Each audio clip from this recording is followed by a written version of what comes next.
से कनाडा और चीन के बीच युद्ध क्यों शुरू हो गया है, जानेंगे क्या है मामला, क्यों एक दूसरे पर टूट पड़े हैं ये दोनों देश।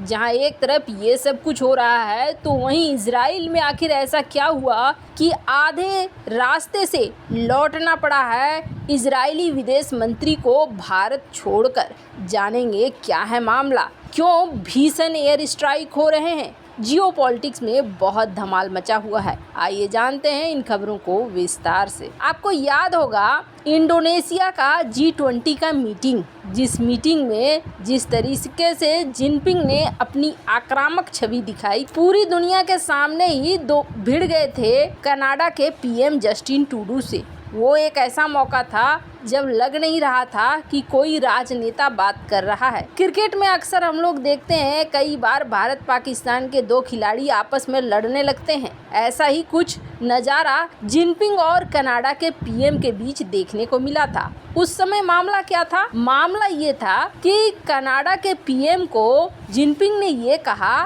कि हम दोनों के बीच जो बंद कमरे में बातचीत हुई थी, तुमने वो जाकर अपने देश में क्यों बता दिया। तब कनाडा के पीएम ने कहा था, हम चीज़ों को छिपाते नहीं हैं, और इसी चीज़ को लेकर झगड़ा बढ़ा था और ये रूप पहले कभी नहीं दिखा था जो इस बार दिखा था जिनपिंग का। खास तौर पर जिनपिंग से ये उम्मीद भी नहीं थी। पर हाँ, कनाडा मामले में चीन आक्रामक हो रहा है। क्यों आक्रामक हो रहा है तो आपको बता दें, कनाडा की जो राजनीति है ना, उस राजनीति में चीन बहुत अंदर तक घुस गया है। चीन ने एक बहुत बड़ी पकड़ बनाकर रखी है कनाडा की राजनीति में, और यहीं से झगड़े शुरू हो रहे हैं। कहा जा रहा है कि कनाडा में होने वाले चुनाव को प्रभावित करना चाहता है चीन, वहां अपनी कठपुतली सरकार बिठाना चाहता है। और इन दिनों चीन और कनाडा के बीच का झगड़ा काफी बढ़ गया है। दरअसल हुआ क्या है, कनाडा ने अपने देश में चीनी राजनयिक को ब्लैकलिस्ट कर दिया। हाओ वेई नाम के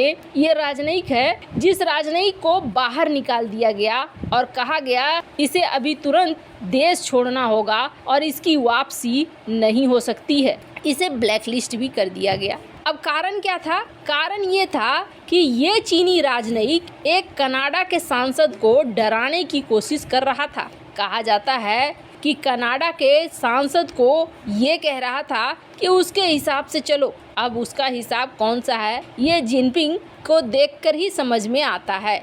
और जैसे ही कनाडा ने इस चीनी राजनयिक को बाहर निकाला और कहा कि ऐसा नहीं चलेगा, वैसे ही अब चीन ने भी कदम उठा लिया और चीन ने शंघाई में कनाडा के वाणिज्य दूतावास के एक राजनयिक को निष्कासित कर दिया। चीन ने ये कदम बदले के लिए उठाया है और चीन ने कहा है कि तुम हमसे विरोध करो और हम सहन करेंगे, ऐसा नहीं होगा।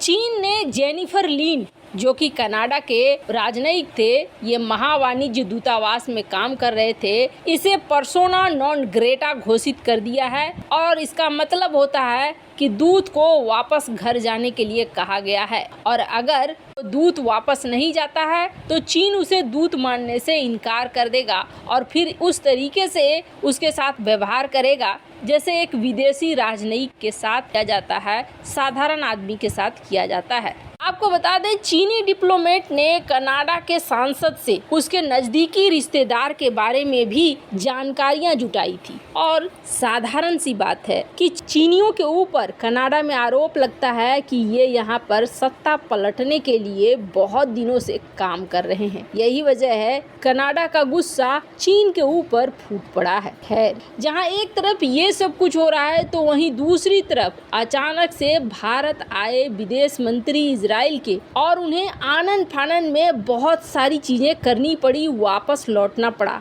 आखिर मामला क्या है आपको बता दें, इस वक्त फिलिस्तीन और इजराइल के बीच में लंबी लड़ाई चल रही है। इजराइल यहाँ पर दनादन हमले किए जा रहा है। फिलिस्तीन के गाजा पट्टी में इजराइल एक के बाद एक हवाई हमले कर रहा है, जिसमें कम से कम 12 लोग मारे गए हैं। इजरायली हमले में फलस्तीनी इस्लामिक जिहाद आंदोलन का एक कमांडर भी मारा गया है, जिस शुक्रवार को इजराइल ने ऊपर पहुंचाया।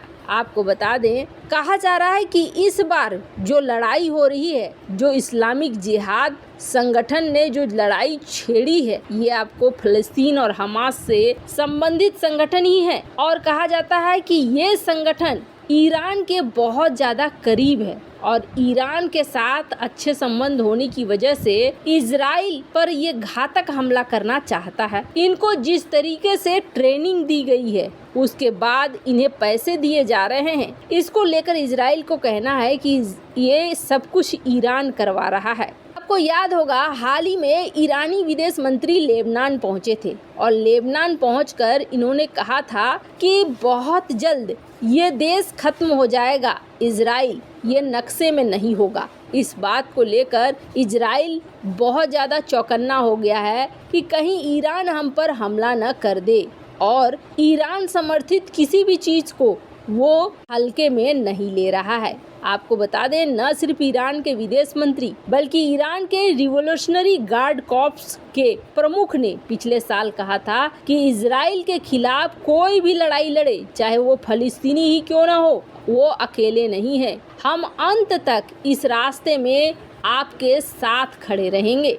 अब माना जा रहा है कि ये जो 1981 में बना है इस फ़लस्तीनी इस्लामिक जिहाद, यहाँ इसको खूब सारे पैसे दे रहा है, हथियार भी दे रहा है और धीरे धीरे इसकी संख्या भी बढ़ रही है, जिसकी वजह से इजराइल ने यहाँ लगातार स्ट्राइक करना शुरू कर दिया है और धीरे धीरे मौतें भी बढ़ती जा रही है। अब तक जब विदेश मंत्री का भारत आना था, तब तक तो सब कुछ ठीक ही लग रहा था, पर अचानक से अब एयर स्ट्राइक की संख्या भी बढ़ गई है और विद्रोह भी बढ़ गया है। इसके पीछे एक और बड़ा कारण है। एक जाने माने फ़लस्तीनी नेता था जिसका नाम था खादर अदनान। ये 87 दिन से भूख हड़ताल पर बैठा हुआ था इजराइल से अपनी मांग मनवाने के लिए। फ़लस्तीनी इस्लामिक जिहाद से जुड़ा हुआ ये कार्यकर्ता था। उसका कहना था कि बिना किसी आरोप के मुझे गिरफ्तार कर लिया गया है और मुझे यूं ही छोड़ा जाए, पर अदनान ने 87 दिन तक खाने से इनकार कर दिया। अंत में उसकी मृत्यु हो गई, जिसके बाद रॉकेट हमले इजराइल के ऊपर ज़्यादा बढ़ गए हैं और इन रॉकेट हमलों का जवाब भी इजराइल दे रहा है। पर इन सब के बीच में बहुत ज़्यादा इम्पोर्टेंट मीटिंग के लिए भारत आए थे इजरायली विदेश मंत्री एली कोहेन। 3 दिनों की यात्रा पर पहुंचे थे। ये मंगलवार को ही भारत पहुंचे और अब अपना दौरा बीच में छोड़कर वापस लौट रहे हैं। उन्होंने इसकी खुद जानकारी दी। उन्होंने कहा कि कुछ ज़्यादा ज़रूरी था, मुझे वापस लौटना पड़ेगा। मैंने पीएम मोदी से मुलाकात की और एक ही दिन में मैं पूरा तो नहीं कर सका, लेकिन जितनी भी बातचीत हुई वो सफल रही। आपको बता दें, बहुत सारे कार्यक्रम थे एली कोहेन के जो किए जाने थे, पर इन्होंने अचानक से किसी से खास मुलाकात नहीं की और लैंड करते ही यहाँ से वापस भी लौट गए। वैसे इन सब मामले में आपकी क्या राय है, कमेंट कर जरूर बताएं। जल्द मिलते हैं अगले वीडियो में नई खबर के साथ।